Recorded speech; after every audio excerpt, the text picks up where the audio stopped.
NaNaNa Najahkoop is perhaps one of the most eccentrically styled sternritter characters in the Thousand Year Blood War arc. Aside from his interesting haircut and his equally intriguing teeth, perhaps one of the most unique things about Najahkoop is his fascinating schrift, the Underbelly. In this video, I want to briefly discuss an unusual but critical flaw of Najahkoop's schrift that is not mentioned all that often. As always, there will be some spoilers about the source material, the anime, and the light novels as well, so you've been warned. With that said, let's jump right into the video. NaNaNa Najahkoop has one of the most off-center looks among all the sternritter. From his interesting haircut to his weird sternritter uniform, Kubo definitely tapped into his imagination with Najahkoop. But despite his strange appearance, Najahkoop also has an equally bizarre schrift. Najahkoop's schrift, the Underbelly, enables him to analyze the reiatsu of a target and determine the opponent's spiritual power distribution. After doing so, he imprints his epithet letter onto his target and uses it to form a grid pattern, which he calls the morphine pattern.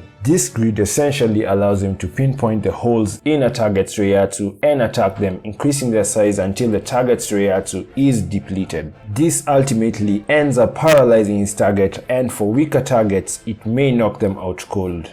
While Najahkoop's schrift may not sound as deadly as some of the other sternritters, we get to see just how potent it is when he uses his schrift to paralyze a target as powerful as Aizen. With that said, we do get to see Najahkoop use his schrift again a while after Yhwach is defeated, but this time with totally different results. The intriguing story of when this happened is contained in the Can't Fear Your Own World novels. So, after the war against Yhwach ends, Najahkoop survives, but he winds up being among the sternritter that become Mayuri's test subjects. During one of Mayuri's Rukongai experiments, where he tasks his new Quincy subjects to fight the Fullbringers Ginjo and his posse so he can study Fullbringer's powers, Najahkoop tries to escape, and so he attempts to use his schrift on Mayuri. Unfortunately, our man Najahkoop gets a rude shock when his schrift does not work on Mayuri. Mayuri then proceeds to reveal why the Underbelly cannot work on him.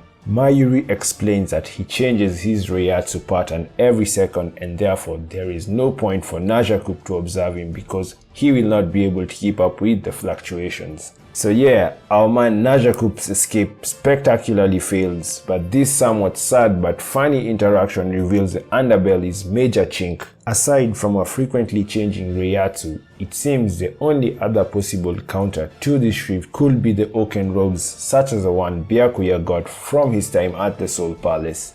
During Byakuya's encounter with Najahkoop, it seems that his robe seems to make him insusceptible to the Underbelly by giving him a perfect reiatsu pattern without any holes that Najahkoop can't capitalize on. Anyway, this was meant to be a short video, so I'm going to leave the discussion at that, but I would like to hear the audience's thoughts about Najahkoop's schrift and perhaps any information about the topic that might not have been covered in the video. Drop your thoughts in the comment section and let's keep the discussion going. As always, if you did enjoy the video, don't forget to like and subscribe to the channel for more great content. Thank you for watching, and I'll catch you on the next one.